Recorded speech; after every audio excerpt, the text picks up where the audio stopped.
नमस्कार दोस्तों, आज मैं आपको संकट गणेश भगवान की कहानी सुनाने जा रही हूँ।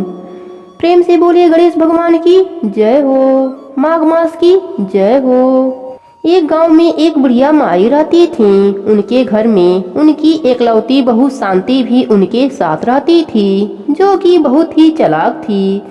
शांति का पति सुरेश दूसरे गांव में काम करता और कभी कभी घर आता। बुढ़िया माई गणेश भगवान की दिन रात पूजा किया करती।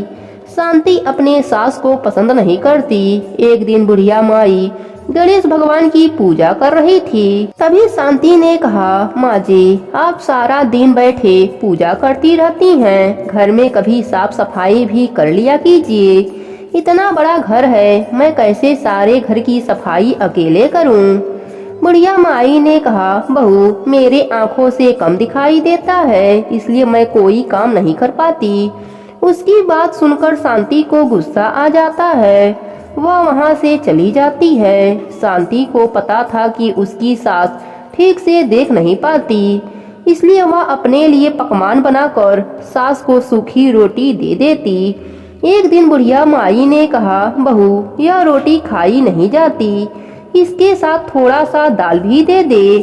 तब शांति ने कहा, माँ जी, 2 महीने से आपके बेटे ने एक भी पैसा नहीं भेजा, दाल कहाँ से आएगा? यह सुनकर बुढ़िया माई को बेटे की चिंता होने लगी। उसने कहा, तुमने पहले क्यों नहीं बताया? पता नहीं मेरा बेटा किस हाल में होगा, कहीं किसी परेशानी में ना हो। मैं तो कम देख पाती हूँ, तू दूसरे गांव जाकर देख।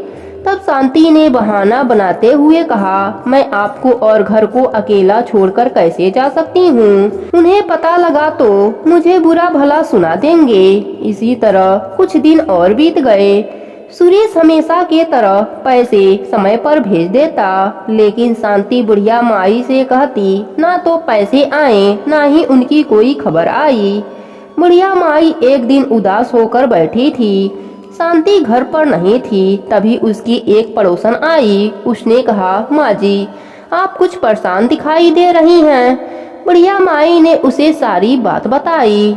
तब उस पड़ोसन ने कहा, माँ जी, आप रोज संकट गणेश भगवान के नाम का 108 बार जप किया करो और गुड़ का भोग गणेश भगवान को लगाया करो।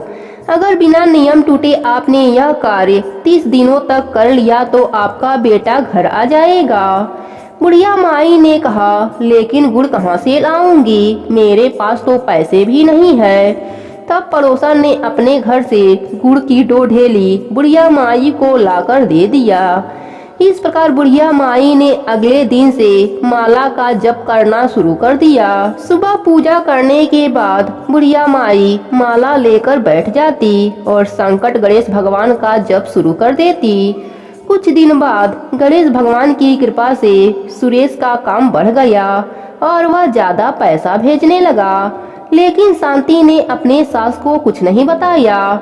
बुढ़िया माई हर दिन 108 का जप करती रही। कुछ दिन बाद शांति को पता चला कि उसकी सास बेटे को घर आने के लिए माला का जप कर रही है। तब उसे डर सताने लगा। शांति ने सोचा, यदि मेरी सास के जप पूरे हो गए और मेरा पति वापस आ गया तो मेरी सास उसे सारी बात बता देगी, और यदि मेरे पति को सब पता लगा तो वह मुझे घर से निकाल देगा।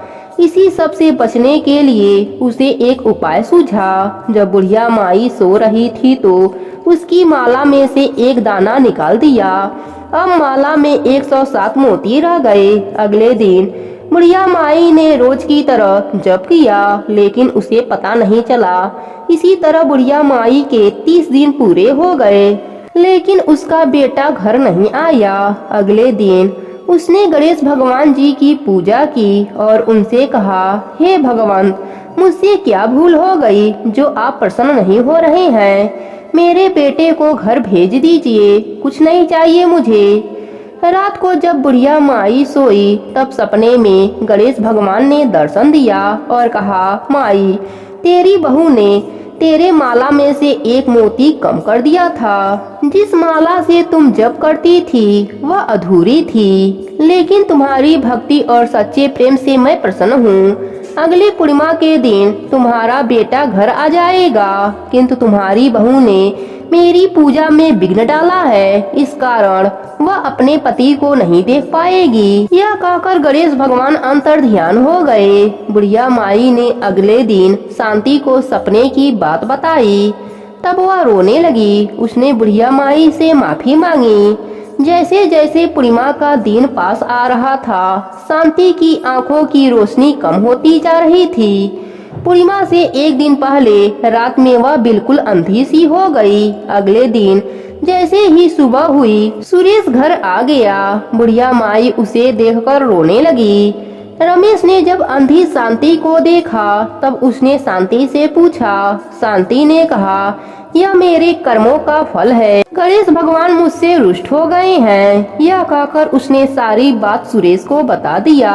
सुरेश को बहुत गुस्सा आया। उसने कहा, तेरे साथ ठीक ही हुआ है। मेरे माँ को कम दिखाई देती थी, इसलिए तुमने इसके साथ धोखा किया। अब इस घर से निकल जा।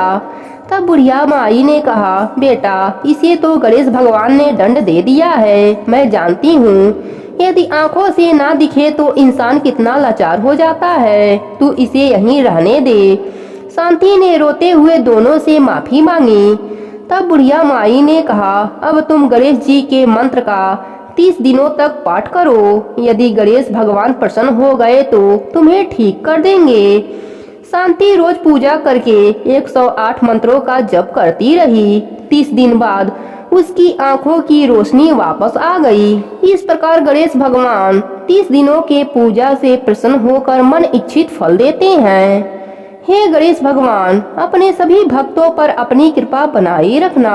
कहानी अधूरी हो तो पूरी करना, पूरी हो तो मान रखना। प्रेम से बोलिए गणेश भगवान की जय हो। माघ मास की जय हो।